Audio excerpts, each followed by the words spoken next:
درود پاک کب کب کہاں کہاں اور کیسے کیسے کام آتا ہے۔ ایک بہت ہی خوبصورت واقعہ، بڑا ایمان افروز واقعہ ہے جو میں آپ کے سامنے پیش کرتا ہوں۔ ایک دوست نے اپنے ایک دوسرے دوست کو قرض دیا، اور جب اس نے قرض دیا تو وہ قرض ایک بڑی اماؤنٹ تھی، 3000 دینار۔ وہ ٹائم آ گیا جب اس ٹائم وہ قرض لینے کے لیے اپنے دوست کے پاس گیا کہ بھائی مجھے میرے پیسے واپس دو، تو اس نے کہا کہ پیسے تو نہیں ہے میرے پاس، میں کولیپس ہو گیا ہوں، بزنس اب میرا ختم ہو گیا ہے، میں تمہاری رقم نہیں دے سکتا۔ اس نے ایک اور ٹائم دے دیا اسے کہ ٹھیک ہے اب اتنے وقت دنوں کے بعد میں دے دوں گا۔ وہ ٹائم بھی گزر گیا، اور جب وہ ٹائم بھی گزر گیا تو اس کے بعد اس دوست نے کہا کہ اب تو پیسے دے دو بھائی، میرا ٹائم پورا ہو گیا ہے۔ پھر نہ دے سکا ٹائم۔ آخر کار معاملہ جو ہے وہ کورٹ میں چلا گیا، قاضی کے پاس چلا گیا۔ اب قاضی نے جس کو پیسے دینے تھے اس کو بلایا اور کہا کہ بھائی آپ کو اس کے پیسے دینے ہیں؟ کہتا ہے ہاں پیسے تو دینے ہیں۔ تو کہا پھر دیتے کیوں نہیں ہو؟ کہا پیسے ہیں ہی نہیں، کاروبار ہی ختم ہو گیا ہے، قرضہ تو لیا تھا، اب میرے پاس بچا ہی کچھ نہیں ہے۔ تو کہا اچھا اب یہ بتاؤ کہ کب دو گے، کیسے دو گے؟ اس نے کہا بس میرے پاس پیسے ہی نہیں ہیں۔ تو کہا اب تمہارے پاس 30 دن کا ٹائم ہے، 30 ڈیز میں یا تو اس کے پیسے لوٹا دو یا 30 دن کے بعد تمہیں قید کر دیا جائے گا۔ یہ شخص اب گھر آیا، پیسے تو تھے نہیں، مگر شاید علماء نے لکھا کتابوں میں، یہ واقعہ کئی بڑی بڑی کتابوں میں لکھا اور درود پاک کے فضائل کی بڑی بڑی کتابوں میں لکھا، اور اس شخص نے سوچا کہ اس نے ایک حدیث پاک پڑھی ہوئی تھی کہ جس میں نبی پاک علیہ الصلوۃ والسلام نے فرمایا ہے، جس کا مضمون ہے کہ جو شخص پریشان ہو، مصیبت زدہ ہو، اسے چاہیے کہ مجھ پر کثرت سے درود پاک پڑھے، کیونکہ درود پڑھنا مصیبتوں اور پریشانیوں کو لے جاتا ہے۔ اب اس عاشق رسول نے سوچا اور تو کچھ ہے نہیں، اب میں درود پاک پڑھنا شروع کرتا ہوں۔ صبح سے لے کر شام تک وہ درود پاک پڑھنے لگ گیا۔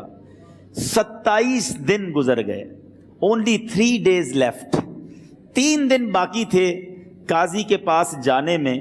27 دن گزر گئے درود پڑھتے پڑھتے۔ جب 28ویں رات آئی تو آنکھیں تو بند ہوئیں، مگر خواب میں اسے ایک آواز آئی، گھبراؤ نہیں، تمہارا قرضہ ادا کر دیا جائے گا، تمہارا مسئلہ سالو ہو جائے گا۔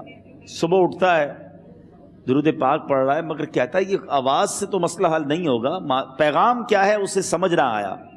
28واں دن گزر گیا، 29ویں رات آ گئی، مگر اب آنکھیں بند ہوئیں اور قسمت جاگ اٹھی۔ نبی پاک صاحب لولاک صلی اللہ تعالیٰ علیہ وسلم خواب میں تشریف لائے، اور پیارے آقا صلی اللہ تعالیٰ علیہ وسلم نے فرمایا گھبراؤ نہیں، علی بن عیسیٰ وزیر کے پاس جاؤ، وہ تمہارا قرضہ ادا کر دے گا۔ اب یہ عاشق رسول صبح اٹھا تو ویری فریش، حشاش بشاش کہ اب تو کام ہو گیا، نبی پاک نے خواب میں آ کر بشارت دی ہے۔ مگر پھر ذہن میں سوال آیا کہ علی بن عیسیٰ کے پاس جاؤں گا تو ثبوت کیا ہے، پروف کیا ہوگا؟ میں جا کر اس کو کہوں گا کہ میرا قرضہ دے دو تو ایسے تو قرضہ نہیں دے دینا، اور میں نے اس کو کہا کہ مجھے نبی پاک نے خواب میں کہا ہے، اور اس نے اگر مجھ سے کوئی نشانی مانگی تو میں نشانی کیا دوں گا؟ آخری دن تھا، 29واں دن تھا، وہ بھی درود پڑھتے پڑھتے گزر گیا۔ 30th نائٹ آ گئی، صبح وہ دن ہے جب عدالت میں جانا ہے۔ اب اس رات پھر نبی پاک علیہ الصلوۃ والسلام خواب میں تشریف لائے، اور آقا علیہ الصلوۃ والسلام نے فرمایا کہ علی بن عیسیٰ وزیر کے پاس جاؤ، وہ تمہارا قرض ادا کر دے گا۔ کہ حضور چلا تو جاؤں گا، لیکن اگر وزیر نے مجھ سے کوئی نشانی طلب کی تو میں کیا جواب دوں گا؟ پیارے آقا علیہ الصلوۃ والسلام نے کمال کا ارشاد فرمایا کہ علی بن عیسیٰ سے کہنا کہ تم روزانہ فجر کی نماز کے بعد 5000 بار درود پاک پڑھتے ہو، یہ راز فقط تم جانتے ہو اور تمہارا رب جانتا ہے۔ اب یہ جب صبح اٹھا تو ایک نشانی بھی مل چکی تھی۔ عدالت میں جانے سے پہلے وزیر کے دربار میں پہنچ گیا، اسے یہ ڈر تھا کہ آج پیسے نہ لوٹائے تو سزا ہو سکتی ہے۔ جب وزیر کے دربار میں پہنچا تو وزیر اپنے مشیروں کے ساتھ بیٹھا تھا۔ کہا مجھے آپ سے بات کرنی ہے۔ کہا بتاؤ کیا بات کرنی ہے؟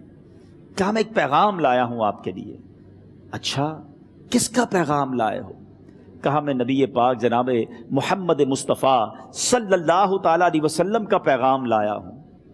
وہ عاشق رسول وزیر تھا، کہتا بتاؤ میرے آقا نے کیا پیغام دیا ہے؟ کہ حضور میں 3000 دینار کا مقروض ہوں، آج آخری دن ہے اور میرے آقا نے مجھے بشارت دی ہے کہ آپ سے کہوں کہ آپ میرا قرض ادا کر دیجئے۔ علی بن عیسیٰ کہتا ہے کوئی ثبوت ہے آپ کے پاس؟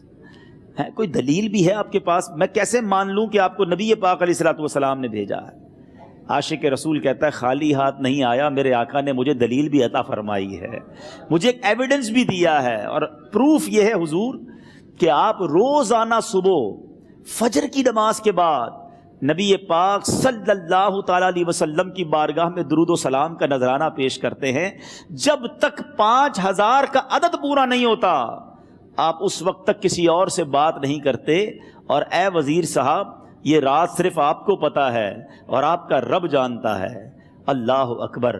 وہ وزیر تو جس کو کہے نا جھوم اٹھا، ایسا عاشق رسول وزیر تھا جو روزانہ صبح 5000 درود پڑھتا ہو، اس کی تو عید ہو گئی نا۔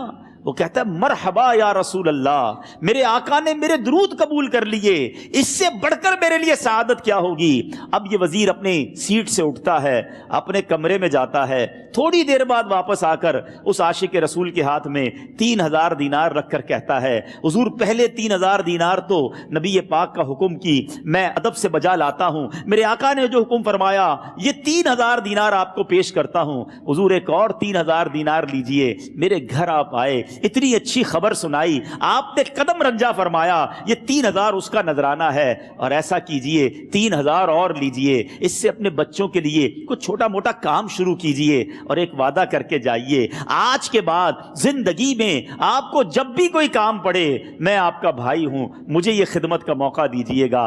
اللہ اکبر۔ وہ مقروض جو ایک رات پہلے 3000 دینار کا مقروض تھا، ہو سکتا ہے اس کے بیک آف مائنڈ یہ بھی چل رہا ہو کہ اب شاید کل میں نے جیل میں جا کر، عدالت میں جا کر گرفتاری دے کر جیل میں جانا ہے، مگر اب 9000 دینار ہاتھ میں ہیں۔ عاشق رسول جھومتا ہوا نبی پاک کی یاد میں گھومتا ہوا اب عدالت میں پہنچا۔ عدالت میں everybody expecting over there کہ آج اس نے آنا ہے اور آ کر کہنا یہی ہے کہ پیسے تو نہیں ہیں، گرفتار کر لو، مگر جا کر اس عاشق رسول نے 3000 دینار جج صاحب کے ہاتھ میں رکھ دیے۔ قاضی کہتا ہے پہلے تو یہ بتاؤ پیسے آئے کدھر سے؟ تم تو کہتے تھے غریب ہوں، تم تو کہتے تھے کاروبار نہیں ہے، ایک مہینے میں اتنی بڑی رقم کا انتظام کیسے ہو گیا؟ سبحان اللہ۔ اس عاشق رسول نے گویا زبان حال سے یہ کہا ہوگا کہ یہ تو کرم ہے ان کا، ورنہ مجھ میں تو ایسی بات نہیں، اتنا دیا سرکار نے مجھ کو، اتنی میری اوقات نہیں۔ اس نے وہ پورا واقعہ بھری عدالت میں سنا دیا۔ اللہ اکبر۔ میرے پیارے اسلامی بھائیوں ذرا سوچو پہلے زمانے میں کیسے عاشقان رسول ہوا کرتے تھے، وہ جج، وہ قاضی بھی کیسا سرکار علیہ الصلوۃ والسلام کا عاشق تھا۔ اپنی سیٹ سے اٹھتا ہے، بھرے دربار میں، بھری عدالت میں، وہ اپنے چیمبر میں، اپنے کمرے میں جاتا ہے، اور تھوڑی دیر بعد واپس آ کر اس کے ہاتھ میں بھی 3000 دینار ہیں، اور وہ 3000 دینار جو ہے وہ اس عاشق رسول کے ہاتھ میں رکھتا ہے کہ سارا ثواب علی بن عیسیٰ کیسے لے جائے، میں بھی تو نبی پاک کا غلام ہوں، میں تمہارا قرضہ میں ادا کرتا ہوں۔ اچھا، اب ایک اور عجیب سینیریو یہ بن گیا کہ جس نے کیس کیا تھا، جس نے دعویٰ کیا تھا، وہ بھی یہ سارا منظر دیکھ رہا تھا۔ کہتا ہے جج صاحب ذرا رکیے، میں بھی اپنے آقا کا امتی ہوں، اور ایک کام کیجئے، قلم کاغذ منگوائیے، اس عاشق رسول کا قرضہ ہی میں معاف کر دیتا ہوں۔ اچھا، اب عاشق رسول نے وہ واپس 3000 دینار جو جج صاحب نے دیے تھے وہ واپس جج صاحب کو دیے کہ حضور یہ پیسے آپ ہی رکھ لیں، قرضہ ہی معاف ہو گیا، اب آپ کے پیسے کا میں نے کیا کرنا ہے؟ جج صاحب کہتے ہیں جو پیسے نبی پاک کے نام پر نکالے ہیں اب مجھے واپس نہیں چاہیے، یہ بھی تم اپنے ساتھ لے جاؤ۔ اللہ اکبر۔ میرے میٹھے اسلامی بھائیوں، وہ عاشق رسول ایک رات پہلے 3000 دینار کا مقروض ہے، اب 12000 دینار لے کر گھر کو واپس جا رہا ہے۔ اس ایک واقعے کے اندر جو ہم سب کے لیے درس ہے، جو ہم سب کے لیے پیغام ہے۔ شاعر لکھتے ہیں نا، دکھوں نے تم کو جو گھیرا ہو تو درود پڑھو،